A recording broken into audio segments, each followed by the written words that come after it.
Hey everyone, it's Andy here from Saving to Invest. I just wanted to talk today about a topic that many readers and viewers are asking, and that's concerning the enhanced unemployment benefits and their extension under the Biden bill. With the deadline coming up in the middle of March for these benefit programs to end, there are a lot of people asking what happens if they don't get extended in time, especially given the challenges we had with the last extension earlier this year. So that's for the PUA, PEUC, and the FPUC program. So wanted to explore a little bit what happens with that, what it means, and how different claimant groups can be affected. As always, if information is useful to you, please hit the like button, and you can always subscribe to keep getting updates like topics like these, taxes, saving, investing, all those kind of good things. So just a quick recap of the enhanced unemployment landscape. You can see this diagram where I've tried to consolidate everything in one spot, and I've posted some recent videos talking about the different programs. But essentially, you can see the current stimulus packages that are making up funding for the enhanced unemployment programs. The CARES Act and the CAA COVID relief bill were approved over the last 14 months. And what we have now in place or trying to get approved is the Biden American Rescue Plan, or Biden stimulus package as it's known. So this bill is essentially going to go from March 14th to August, and it's really an extension of the original COVID relief bill, which expires March 13th. So the March 13th, 14th days are the key dates, and if there's no bill in place by March 14th, a lot of these other programs that you can see down here, especially the PEUC and the PUA, Pandemic Employment Emergency Compensation, and the Pandemic Unemployment Assistance for freelancers, gig workers. Those are the two largest programs as part of the enhanced federally funded benefits. Those would all expire by April 10th for those who have any weeks left. So March 14th is the end of the program, but there is a 3-week phase out period till April 10th for those who have active weeks or claim balances left. But for all incentive purposes, from March 14th, those who have exhausted their balances or trying to file a new claim won't be able to do so unless the Biden Rescue Plan is passed, and that funds the what I'm calling PEUC 3.0 and PUA 3.0. 24 weeks in total is what's being proposed right now, along with a $400 payment that will replace the $300 payment that's happening right now.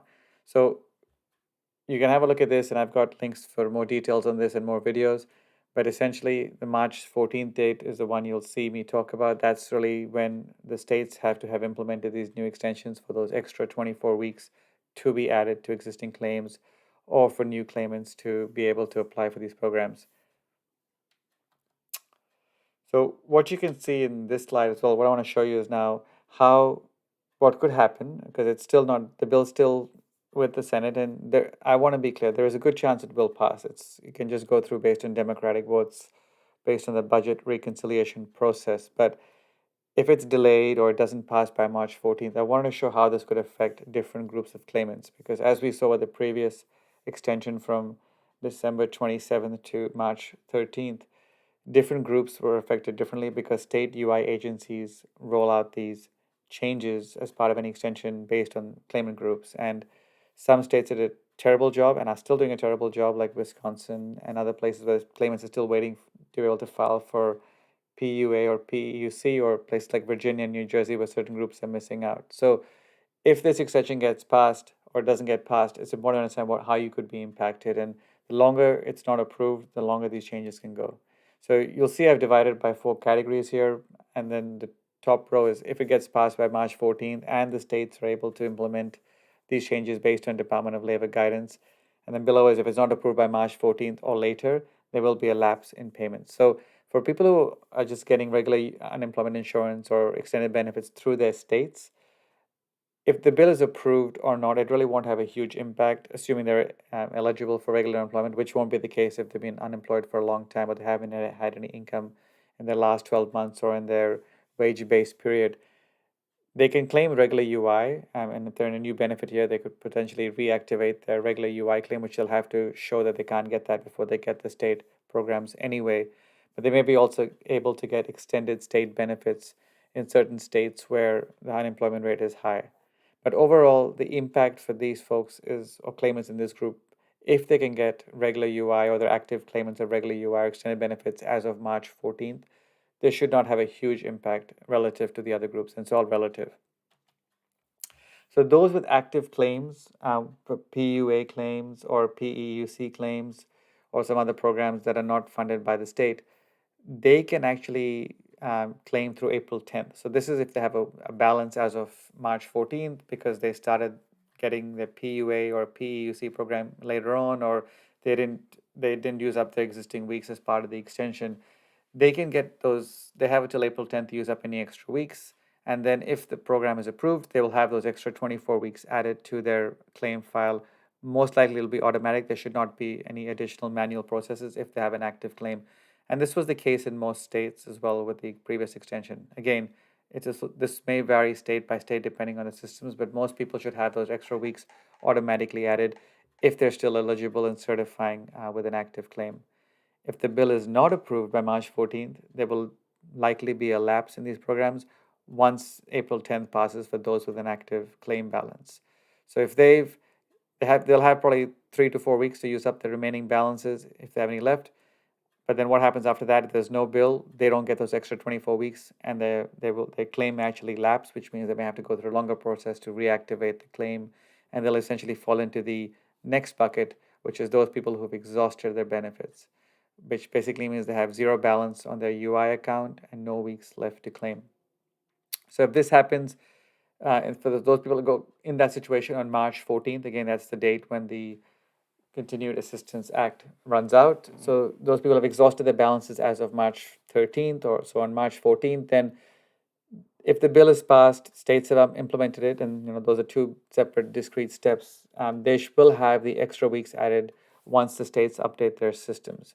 Some states do it very quickly and it happen really fast. Some of the more painful ones could take a few more weeks. But the good thing is that this extension should keep most of the rules for the PUA and the PEUC programs in place. People who have changed benefit years and have exhausted benefits will still have to go back, confirm they can't get regular UI, and then they can go back and get these extra 24 weeks under the new Biden extension. But again, this will be subject to state system updates, and most likely there will potentially be a manual step or a verification you'll have to do to your state to get those extra 24 weeks. If the bill is not approved by March 14th, then a lot of people are going to run out of these enhanced benefits, and most likely a lot of the people won't be able to even qualify for regular UI, especially those in PUA that is not paid out by state benefits because they don't have W2 income to show them. So they'll still be dependent on state UI programs. Some states have created special PUA-like programs to help them. But if the bill is not passed by March 14th or it's delayed, these people lose all their benefits as well. And there's no phase-out period, and it'll be a tough time for probably close to 7 to 10 million people that may fall into this bucket. So for the last category, broad category, and there's obviously subcategories in all of these as well, is new claimants or those whose claims had lapsed, maybe because they went back to work and they got laid off, or their company was reopening on a part-time basis.